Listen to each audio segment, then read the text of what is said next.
বলেন খাজা বাবা ভুয়া, আবার বলেন ভুয়া ভুয়া, খাজা বাবা ভুয়া, আবার বলেন চ্যালেঞ্জ তোলো, পৃথিবীকে চ্যালেঞ্জ তোলো।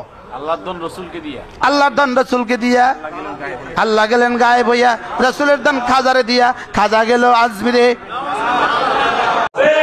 আজকে মুসলমান কেন মার খাচ্ছেন? ভারতের জমিনে সুলতানুল হিন্দ, আতায়ে রসুল, গরিব নওয়াজ, বান্দা নওয়াজ মঈনুদ্দিন চিশতি রহমতুল্লাহ আলাই ইসলাম প্রচার করেছেন, এদেশের মানুষকে মুসলমান বানিয়েছেন।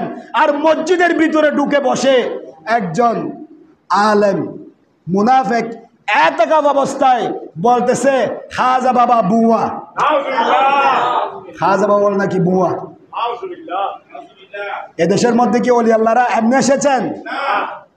আমার রসুল বলেছেন গরিব নওয়াজ তুমি হিন্দুস্তানের জমিনে যাও, সেখানে আমি রসুল যেতে পারবো না, আমি তোমাকে পাঠাচ্ছি মঈনুদ্দিন, তুমি সেখানে গিয়ে ইসলাম জিন্দা করে দাও। আর আপনি মাথায় টুপি লাগাইছেন, মোল্লা, 2 টাকার মোল্লা গরিব নওয়াজকে বুয়া বলতেছে। ইমান আসেনি? আমরা যখন খুতবা দিই না, খুতবা দিই, খুতবার মধ্যে আউলিয়া কেরামের নাম আছে না নাই? দাঁড়ায়নি নাকি বসিনি? দাঁড়াই। সাহাবা কেরামের নাম আছে না নাই? তাবিঈন কেরামের নাম আছে না নাই? গাউস কুতুব আবদালের নাম আছে না নাই? আমরা যখন নামাজের ভিতরে তাশাহুদ পড়ি, আত্তাহিয়াতু লিল্লাহি ওয়াসসালাওয়াতু ওয়াত-তাইয়্যিবাত, আসসালামু বলেন না, আসসালামু আলাইকা আইয়ুহান নাবিয়্যু ওয়াস-সালিহিন, একটা শব্দ আছে না নাই? সালিহিন মানে কি?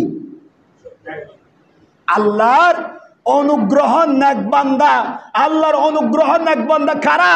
যারা তাহাজ্জুদের নামাজ পড়ে, ইবাদত, রিয়াজত, তাসবিহ, তাহলিল পড়তে পড়তে আল্লাহকে রাজি করে ফেলেছেন।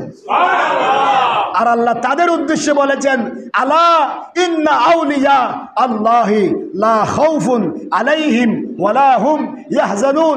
যারা নেককার বান্দা, ফরহেজগার, মুত্তাকিন, তাদের দুনিয়া আখিরাতের মধ্যে কোনো ভয় নাই, কোনো ভয় নেই। কে বলতেছেন? আল্লাহ। আর মোল্লা বলতেছে বুয়া। তো মুসলমান এক আছে নাকি ডিভাইড হয়েছে? কেন হয়েছে? আপনারা আমার নবীকে সহ্য করতে পারেন না।